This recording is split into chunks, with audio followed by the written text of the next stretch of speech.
Hello everyone, welcome back. Study ম্যাথমেটিক্সে প্রত্যেকে স্বাগত জানিয়ে ক্লাস 7 থেকে chapter 11 page number 142 video part number আজকে 23 করব। আজকে আমরা নিজে করি 11.3 অঙ্কগুলো করব। 1 নম্বর, নিচের দশমিক সংখ্যার বর্গের মান লিখি, অর্থাৎ বর্গ করতে হবে। 1 নম্বর দিয়েছে 0.7, লিখব 0.7 এর বর্গ, 0.7 এর বর্গ, যেহেতু বর্গে বের করতে বলেছে, সমান সমান নেব। বর্গ যেহেতু বলেছে তাহলে আমরা লিখব এভাবে 0.7, এটাকেই বলা হয় বর্গ। অর্থাৎ একবার লেখার পর উপরে 2 বসাবো, মানে সূচকে 2 বসালে সেটাকে আমরা বর্গ বলে জানি। তার মানে দুবার এটা গুণ করতে হবে, সমান সমান 0.7 গুণন আবার বসাবো 0.7, এটাকে আমরা গুণ করে নেব। 7 7 49, দশমিকের ডান দিকে 1 ঘর, এখানে দশমিক দিকে ডান দিকে 1 ঘর, তাহলে টোটাল কত ঘর হলো? 2 ঘর। 2 ঘর বসানোর পরে আমরা দশমিক নিয়ে তারপরে শূন্য বসাবো। কী করে আসলো দেখো, 0.7 এর সাথে যদি আবার 0.7 গুণ করে নিই, 7 7 49 9, হাতে থাকলো 4, 7 0 0, অর্থাৎ এখানে 49ই বসবে। 0 দিয়ে 7কে গুণ করলে পরে 0 হবে, 0 দিয়ে 0কে গুণ করলে পরেও 0 হবে। 9 যোগ করলে পরে 4, এখানে 0। দশমিকের ডান দিকে 1 ঘর, এখানে দশমিকের ডান দিকে 1 ঘর, তাহলে টোটাল কত ঘর হলো? 2 ঘর। এই জন্য 2 ঘর আগে দশমিক বসা।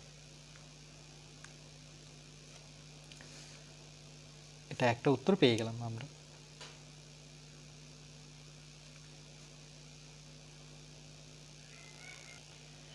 এরপর আমরা 2 দাগেরটা করব, 0.16। তাহলে 0.16 এর বর্গ, তাহলে 0.16 এরকম হবে বর্গ, মানে দুবার, উপরে 2 বসাবো, সমান সমান 0.16 ইন্টু 0.16, যেহেতু দুবার আছে তাহলে দুবার আমাদের লিখতে হবে গুণ দিয়ে। এবার এটার ক্ষেত্রে আমরা কি করব, এটার ক্ষেত্রে কিন্তু গুণ করে নিতে হবে। 0.16 0.16, 6 6 36, 6 হাতে থাকলো 3, 6 6 6 আর 3 যোগ করলে পরে 9, 6কে 0 দিয়ে গুণ করলে পরে 0ই হবে। 1কে 6 দিয়ে গুণ করলে 6 পাবো, 1কে 1 দিয়ে গুণ করলে 0 পাবো, 1কে 1 দিয়ে গুণ করলে 1 পাবো, 1কে 0 দিয়ে গুণ করলে 0 পাবো। 0কে 6 দিয়ে গুণ করলে 0, 0কে 1 দিয়ে গুণ করলে 0, 0কে 0 দিয়ে গুণ করলে 0। 6 9 6 15, 5, এখানে হাতের 1 আছে, তাহলে 1 1 যোগ করলে পরে 2, আর 0 0 যোগ করলে পরে 0, এখানে 0। তাহলে দশমিকের ডান দিকে 2 ঘর, এখানেও দশমিকের ডান দিকে 2 ঘর, তাহলে টোটাল কত ঘর? 4 ঘর। তাহলে 1 2 3 4 ঘর আগে দশমিক বসাবো। তাহলে এখানে লিখব 0.0256, এটাই আমাদের উত্তর। এরপরে 3 দাগেরটা 0.08, তাই লিখব 0.08 এর বর্গ,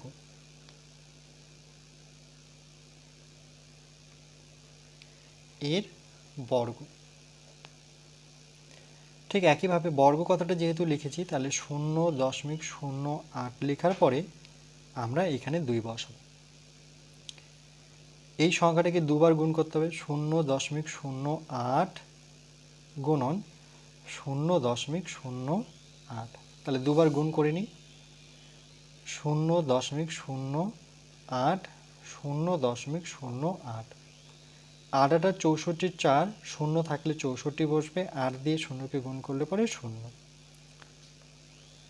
শূন্য দিয়ে 8কে গুণ করলে শূন্য শূন্য শূন্য গুণ করলে শূন্য শূন্যকে শূন্য দিয়ে গুণ করলে শূন্য আবার শূন্য দিয়ে এটা শূন্য হবে শূন্য হবে শূন্য হবে 4 নামবে 6 3টে শূন্য গুণ করলে শূন্য এগুলো প্রত্যেকটাই শূন্য দশমিকের ডান দিকে 2 ঘর এখানে দশমিকের ডান দিকে 2 ঘর তাহলে টোটাল 4 ঘর তাহলে 1 2 3 4 ঘর আগে দশমিক বসাতে হয়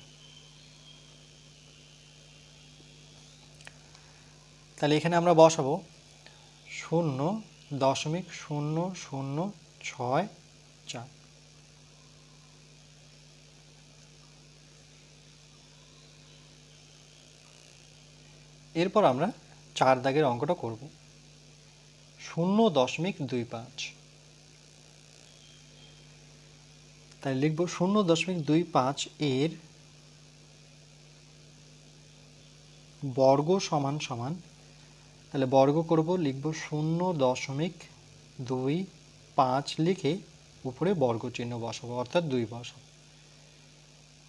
0.25 আবার গুণ চিহ্ন দিয়ে বসাবো 0.25 যেহেতু বর্গ তার মানে দুবার লিখতে হবে সূচকের নিয়ম অনুযায়ী আমরা এটাকে দুবার লিখব এবার 0.25 এর সাথে 0.25 গুণ করে নেব 5 5 25 5 হাতে থাকলো 2 5 দুগুণে 10 10 আর 2 যোগ করলে পরে 12 2 5 5 25 5 হাতে 2 5 দুগুণে 10 2 12 যেহেতু শূন্য আছে তাহলে 12ই বসবে 5 দুগুণে 10 এর শূন্য হাতের 1 2 দুগুণে 4 আর একে যোগ করলে পরে 5 2 0 0 শূন্য দিয়ে করলে 1 2 3টা শূন্য 1 2 3টা শূন্য পাবো যোগ করব 5 এখানে 2 5 আর একে যোগ করলে পরে 6 এখানে 0 এখানে 0 দশমিকের ডান দিকে দুটো ঘর এখানেও দশমিকের ডান দিকে দুটো ঘর টোটাল 4টা ঘর তাহলে 4 ঘর আগে 0 1 2 3 4 ঘর আগে 0 বসাবো 0.06 0.0625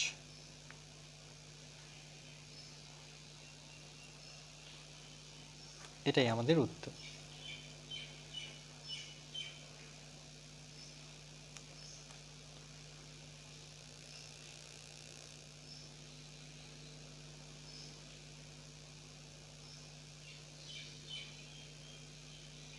এই যে 2 লিখেছি এটাকে কিন্তু বর্গ বলা হয়